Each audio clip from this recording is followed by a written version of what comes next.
Chapter 20. 4th. The wind dies away. The vicinity of the desert. The mistake in their water supply. The nights of the equator. Dr. Ferguson's anxieties. The situation flatly stated. Energetic replies of Kennedy and Joe. One night more. The balloon, having been made fast to a solitary tree, almost completely dried up by the aridity of the region in which it stood, passed the night in perfect quietness, and the travelers were enabled to enjoy a little of their repose which they so greatly needed. The emotions of the day had left sad impressions on their minds. Toward morning, the sky had resumed its brilliant purity and its heat. The balloon ascended, and, after several ineffectual attempts, fell into a current that, although not rapid, bore them toward the northwest. "We are not making progress," said the doctor. "If I am not mistaken, we have accomplished nearly half of our journey in 10 days. But, at the rate at which we are going, it would take months to end it. And that is all the more vexatious, that we are threatened with a lack of water." "But we'll find some," said Joe. "It is not to be thought of that we shouldn't discover some river, some stream, or pond, in all this vast extent of country." "I hope so. Now don't you think that it's Joe's cargo of stone that is keeping us back?" Kennedy asked this question only to tease Joe, and he did so the more willingly because he had, for a moment, shared the poor lad's hallucinations. But, not finding anything in 'em, he had fallen back into the attitude of a strong-minded looker-on, and turned the affair off with a laugh. Joe cast a mournful glance at him, but the doctor made no reply. He was thinking, not without secret terror, probably, of the vast solitudes of Sahara, for there, whole weeks sometimes pass without the caravans meeting with a single spring of water. Occupied with these thoughts, he scrutinized every depression of the soil with the closest attention. These anxieties, and the incidents recently occurring, had not been without their effect upon the spirits of our 3 travelers. They conversed less, and were more wrapped in their own thoughts. Joe, clever lad as he was, seemed no longer the same person since his gaze had plunged into that ocean of gold. He kept entirely silent, and gazed incessantly upon their stony fragments heaped up in the car, worthless to-day, but of inestimable value to-morrow. The appearance of this part of Africa was, moreover, quite calculated to inspire alarm. The desert was gradually expanding around them. Not another village was to be seen, not even a collection of a few huts.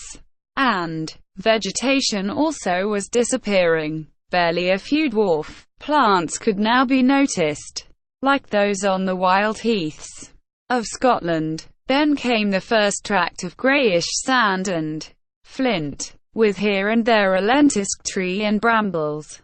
In the midst of this sterility, the rudimental carcass of the globe appeared in ridges of sharply jutting rock. These symptoms of a totally dry and barren region greatly disquieted Drive Ferguson. It seemed as though no caravan had ever braved this desert expanse, or it would have left visible traces of its encampments, or the whitened bones of men and animals.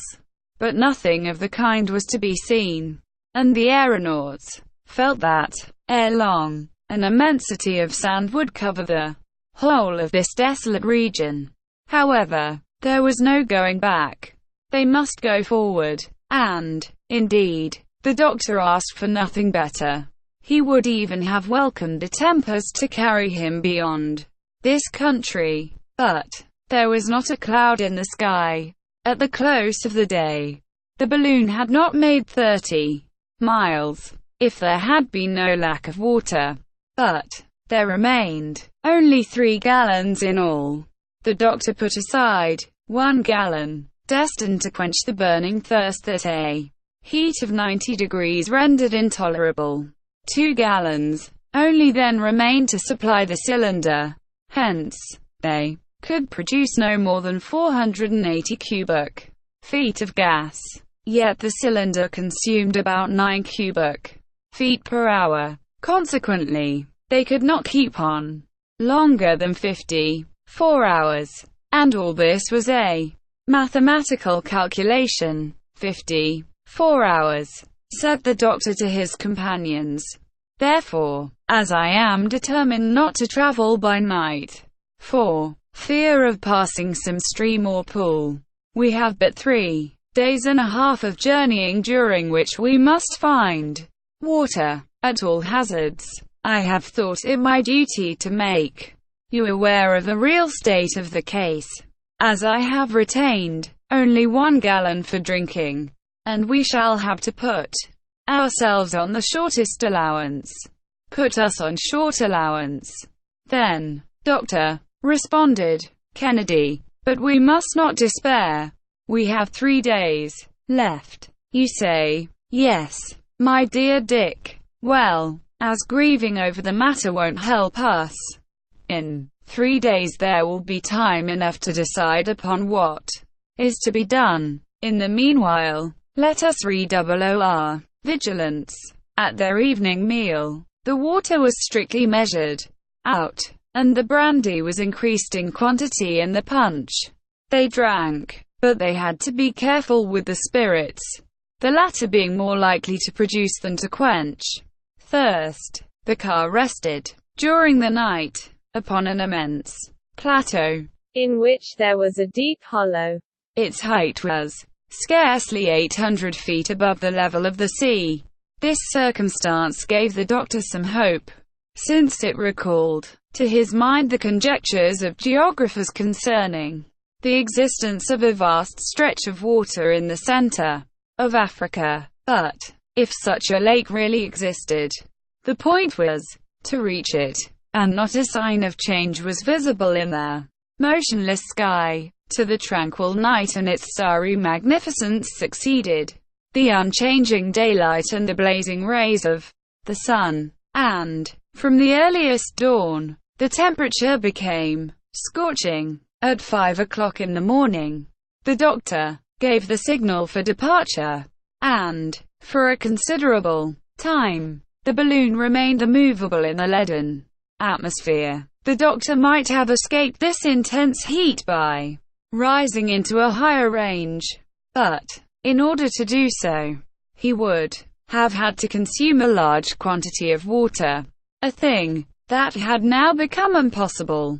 He contented himself, therefore, with keeping the balloon at 100 feet from the ground, and, at that elevation, a feeble current drove it toward the western horizon.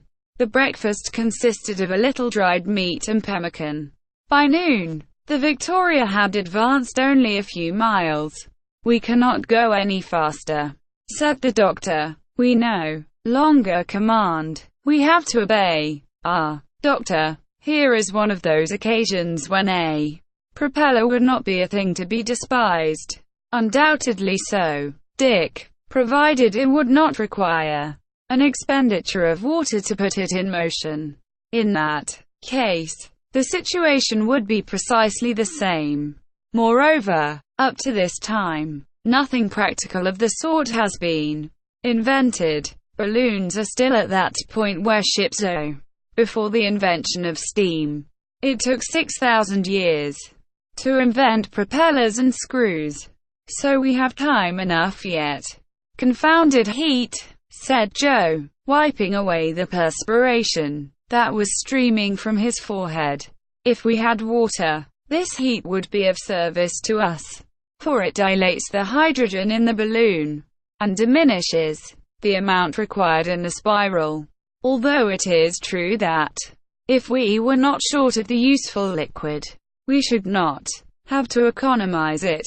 Ah, that rascally savage who cost us the tank, the water, tank had been thrown overboard when the native clung to the car. You don't regret, though, what you did, Doctor? No, Dick, since it was in our power to save that unfortunate missionary from a horrible death. But the 100 pounds of water that we threw overboard would be very useful to us now. It would be 13 or 14 days more of progress secured, or quite enough to carry us over this desert. We've made at least half the journey, haven't we? Asked Joe. In distance, yes, but in duration, no. Should the wind leave us, and it, even now, has a tendency to die away altogether. Come, sir, said Joe, again. We must not complain. We've got along pretty well thus far, and whatever happens to me, I can't get desperate. We'll find water. Mind, I tell you so. The soil, however, ran lower from mile to mile. The undulations of the gold-bearing mountains they had left died away into the plain, like the last throes of exhausted nature. Scanty grass took the place of the fine trees of the east. Only a few belts of half-scorched herbage still contended against the invasion of the sand, and the huge rocks that had rolled down from the distant summits, crushed in their fall, had scattered in sharp-edged pebbles, which soon again became coarse sand, and finally impalpable dust. Here, at last, is Africa, such as you pictured it to yourself, Joe. Was I not right in saying? Wait a little. Well, master, it's all natural, at least, heat and dust. It would be foolish to look for anything else in such a country. Do you see? He added, laughing. I had no confidence, for my part, in your forests and your prairies. They were out of reason. What was the use of coming so far to find scenery just like England? Here's the first time that I believe in Africa, and I'm not sorry to get a taste of it. Toward evening, the doctor calculated that the balloon had not made 20 miles during that whole burning day, and a heated gloom closed in upon it as soon as the sun had disappeared behind the horizon, which was traced against the sky with all the precision of a straight line. The next day was Thursday, the 1st of May, but their days followed each other with desperate monotony.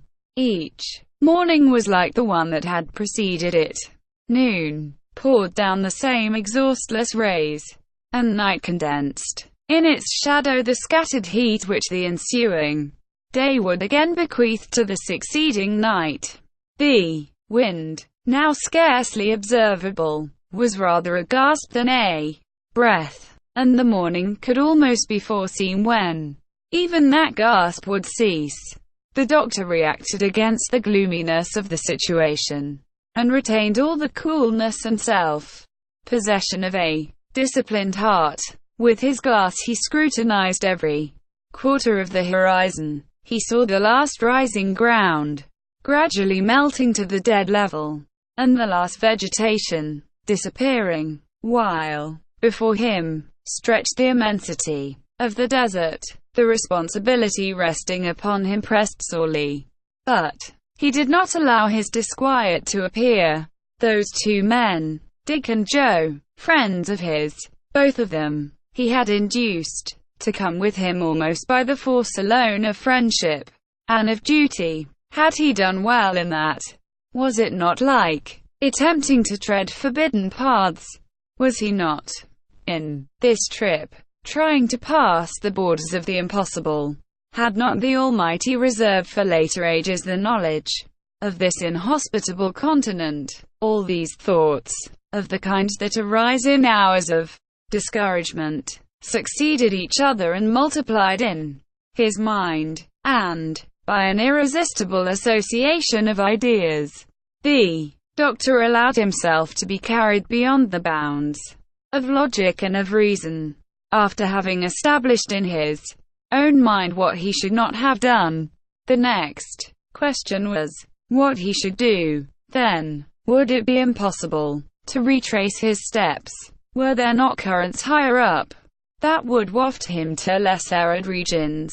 Well informed with regard to the countries over which he had passed, he was utterly ignorant of those to come, and thus his conscience speaking aloud to him, he resolved, in his turn, to speak frankly to his two companions.